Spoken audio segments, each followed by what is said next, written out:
Thank you. Nice to meet you all. Thank you. So how this is going to work is that I'll ask a few questions to you first about why you're running for president, some of the things you've done in the past, and then I'll hand over to the audience for them to also ask you a few questions. Sounds good. So I wanted to start off with some of the policy reforms you've suggested. Of course, as everyone would know here, that you're running for president of the United States for 2024, and your competitors are Joe Biden and Robert F. Kennedy.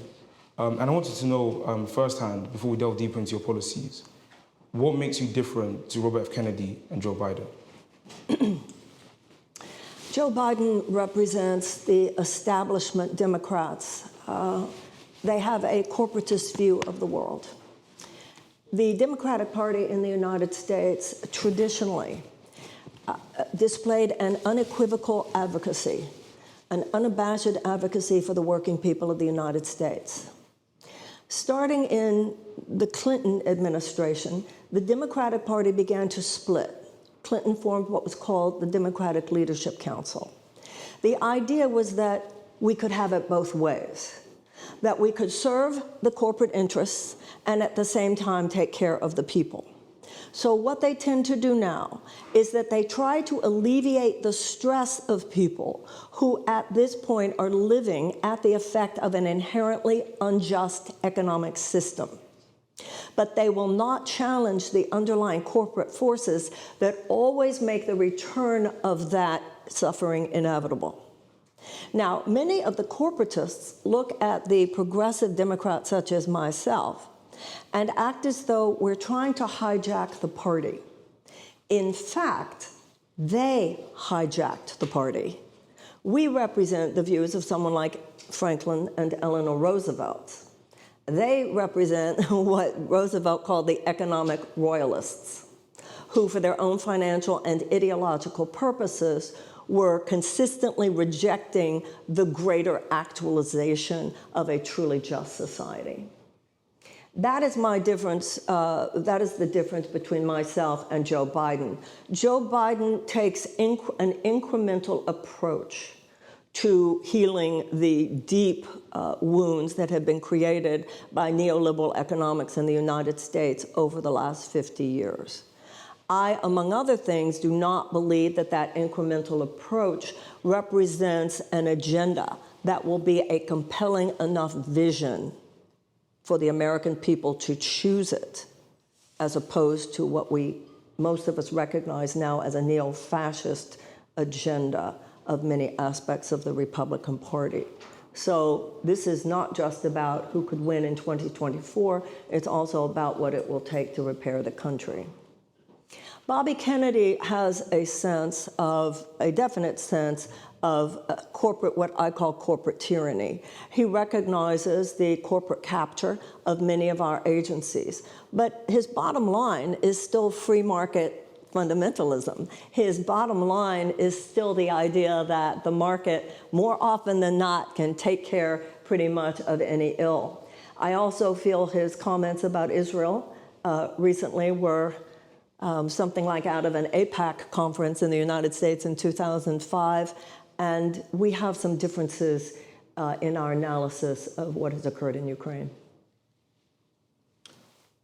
Speaking of what you have differing in terms of your views on Ukraine, you've of course called the actions done by Putin as abhorrent, but you've also said that the US shouldn't just be giving blank checks to Ukraine. I'm sorry, would you repeat? I also said that the US what? Shouldn't be giving blank checks to the Ukrainians. We should not. Yeah, we should not. You should not. And I wanted to ask, how does America strike the right balance between supporting Ukraine and not giving all their resources to Ukraine at the expense of the American people?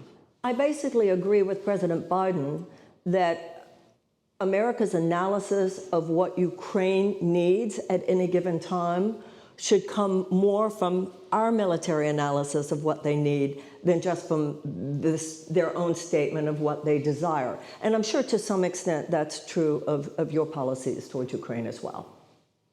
Perfect. I wanted to move a little bit into healthcare reform. You've called for an upheaval of the current healthcare system in America.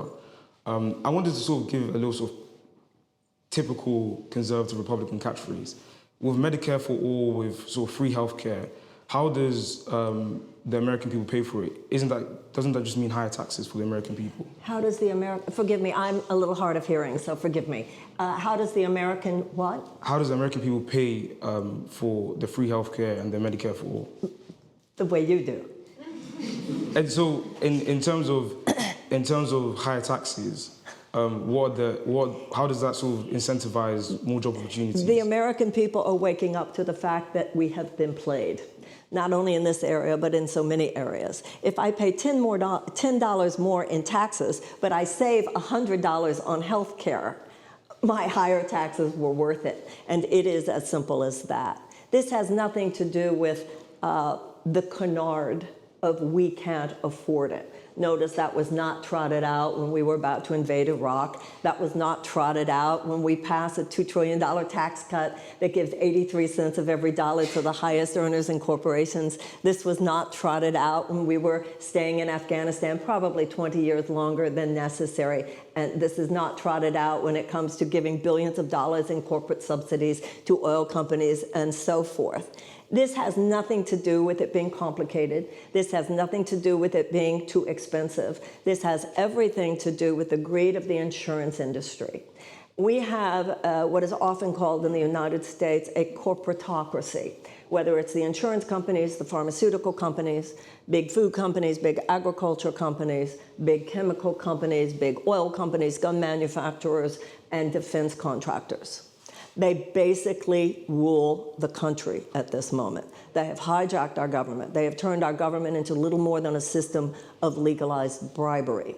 So at this point, for instance, you don't have in a country like yours or in any other advanced democracy people who have to ration their insulin. You don't have in your country or in any other advanced democracy people who have to put GoFundMe pages on the internet to seek to pay for life-saving operations for themselves or their children. You don't have 1 in 4 of your citizens in medical debt. You don't have an $88 billion medical debt. You don't have 68,000 people dying a year because they lack health care. You don't have 18 million British people who cannot afford to fulfill the prescriptions that their doctors prescribe them. You don't have 85 million of your citizens who are underinsured or uninsured. It is immoral, it is wrong. And that is a moderate position in every other advanced democracy, and it should be in ours as well. You speak of the American people waking up. I wanted to understand, if you were elected president, how would you ensure that people are more aware of some of these issues of this sort of corporatocracy that you've spoken about? Well, first of all, they would have to have been made aware of it to elect me in the first place. But I believe that awareness, there is a line from, I feel to be in Britain and to blanking on this person's name, like the most famous Irish author. James Joyce. There's a line, I think, in Ulysses about almosting. Americans are almosting the truth about what has occurred in our country in the last 40 to 50 years. Polls indicate, and I believe strongly, Bernie Sanders would have beaten Donald Trump. And for that matter, I remind you that the American people actually voted for Al Gore. The problem is not the awareness of the American people. The American people are no better, no worse than people anywhere else, and we're no less intelligent either. The problem is that we have a political system that at this point does more to thwart than to facilitate the real expression of the will of the American people. The American people, polls indicate, want universal health care. If you look at poll after poll, the American people are a little bit left of center and actually want all the things that, once again, are considered moderate positions here, but are made to appear like some fringe left-wing craziness by a system that thrives on those things not existing.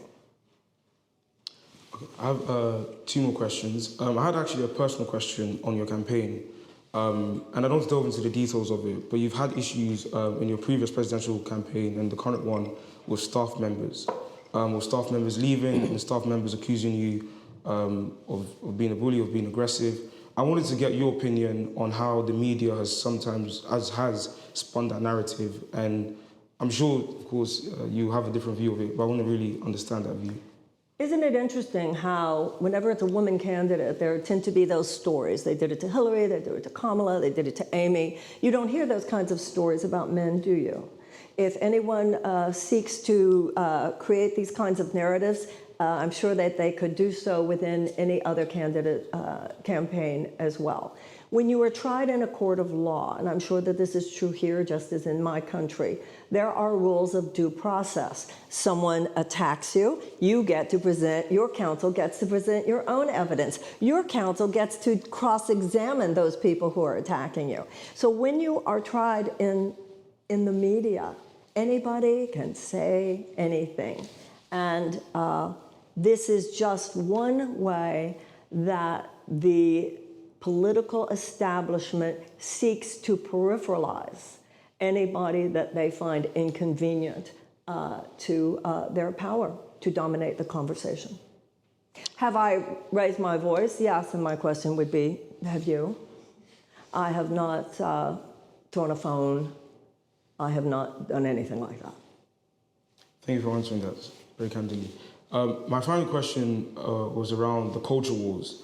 And a lot of Republicans, less so Democrats, have been talking about LGBT issues of race, critical race theory, namely. I wanted to get your understanding of what your views are on these issues and why the American people sometimes are attracted when American politicians weaponize these issues. These problems should not be minimized. They're very serious, actually. I'm particularly concerned for transgender Americans today. And I would, first thing in office, give a special protection status to transgender Americans, all LGBTQ, but transgender, there's something very mean-spirited, proactively mean-spirited going on in America today. I would direct the Department of Justice to vigorously investigate any civil rights transgressions. This is all distraction technique.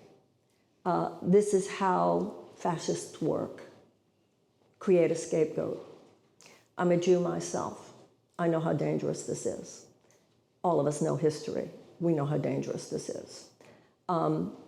Whether it is black people, whether it is gay people, transgender people, Jewish people, Muslim people, all of this is a way of distracting people from the true source of their misery. And it's like in the movie Don't Look Up, except it's economic. Your economic problems, which are central to so much of the despair that is now ubiquitous in the United States, 70% of Americans report living in chronic economic stress. People are starting to awaken to the fact it's not because of people to your left, and it's not because of people to your right, it's because of the people who own the 1% and less than 1% of Americans who have so monopolized wealth and power in my country at the expense of genuine democratic values, both economically and socially. Franklin Roosevelt said that we wouldn't have to worry about a fascist takeover as long as democracy delivered on its promises. And the biggest problem in the United States today is that democracy is not delivering on its promises. When you have large groups of desperate people anywhere, and we certainly saw this at the end of this was a large part of what happened. Look at what happened at the end of World War I versus the end of World War II. When you have large groups of desperate people, this is a national security risk because large groups of desperate people form a petri dish out of which all manner of personal and societal dysfunction, including ideological capture by genuinely psychotic forces, is almost to be expected. This was why the Allies treated Germany, for instance, so differently after World War II than after World War I. After World War I, reparations to the Germans were basically Deutschmark till we tell you to stop. That formed a petri dish that was totally vulnerable, fertile ground for an Adolf Hitler. The Marshall Plan means that the Allies took a completely different view. So this is why Roosevelt said democracy must deliver on its promises. I see the neo-authoritarian, neo-fascist threat in my country and around the world as attacking democracy from the outside, but neoliberal economics erodes it from the inside. Neo-authoritarian and neo-fascist philosophy is like a disease, but neoliberalism weakens our immune system, and that is what we must shore up, and that is what my economic policies would help to do. Thank you so much for answering my questions, Marianne. I'm now going to go to the audience. Does anyone have any questions? I'm going to go just here first. Oh, yeah. Thank you. My name is Faisal Hadi, MBA student at Judge Business School. I have to say something here. Because I'm a little hard of hearing, it's very difficult for me unless I can sort of see someone's mouth. Would you mind if I stand up and walk towards the people who are asking me a question? Oh, if they can stand up. If you can stand up. Okay. Project your voice. Yeah. No worries, thank you so much. My question is, you just mentioned now there is something differentiating you from your Democratic colleagues, and you mentioned... From who? Democratic colleagues, the people that you mentioned now, that you are competing with, especially about Ukraine, and also you mentioned Israel. My question is, what's your approach about solution about Middle East, especially the conflict between Arabs and Israel? As you know, many American administrations, like long decades ago, every administration coming with a new solution and it's nothing happening. And we see now there is normalization is happening nowadays, but still we see the government of Israel stick to one-state solution, not two-state solution. So what do you think, and what's the solution? What's the approach that you are coming as administration to the Middle East? Thank you. I mentioned earlier that I am a Jew, and I, as a Jew and as an American, wish to see Israel as a Jewish state survive and thrive. Having said that, in Israel, much as is often stated by the Black Lives Matter movement in the United States, there will be no peace without justice. At this point, Israel is going to have to deal with a fundamental flaw, just as the United States has had to deal with the fundamental flaw of our race relations, including slavery, just as Britain had to deal with the fundamental flaw of colonialism. Israel must deal with the issue of the occupation of the West Bank, which we know is, according to international law, illegal. They must deal with the issue of the settlements, which are illegal. They must deal with the blockade of Gaza, which is wrong. And when it comes to United States policy towards Israel, I believe it is to the benefit of the long-term benefit of Israel, as well as to the obvious benefit of Palestinians, to say this must stop. And right now, you have an Israeli government that's moving further and further left. Further and further right, which is not only further endangering the Palestinians, it is even endangering democracy in Israel. Now, Biden has done what many American presidents do, hands off. Some American presidents have tried to make it better. Trump actually made it worse. When President Obama went and gave a speech at Tel Aviv University, he gave a speech that made it clear he understood the deeper issues, but he wouldn't act on them. Very Obama, by the way. And now we have a president in Biden who would prefer to just keep his hands off. America cannot afford to keep its hands off. We do have a memorandum of understanding that goes through till 2028 of that $3.8 billion aid, but it is absolute, and that could only be changed with an act of Congress. However, the American president could make sure that that money go in no way to operations that contribute to human rights abuses of the Palestinians. I would not be silent on the issue. Thank you. You just... Hello. Hello. My name is Morgan. It's nice to see a fellow American in here. My question is specifically about the approach that you would take if you were president to how you would deal with the pharmaceutical industry and the overpricing of medications in the pharmaceutical industry, because I think it's very easy in some ways to speak in a broad sense about these issues, but actually actioning the policy and whether you've thought through what that would look like, I think is very critical to know in more detail.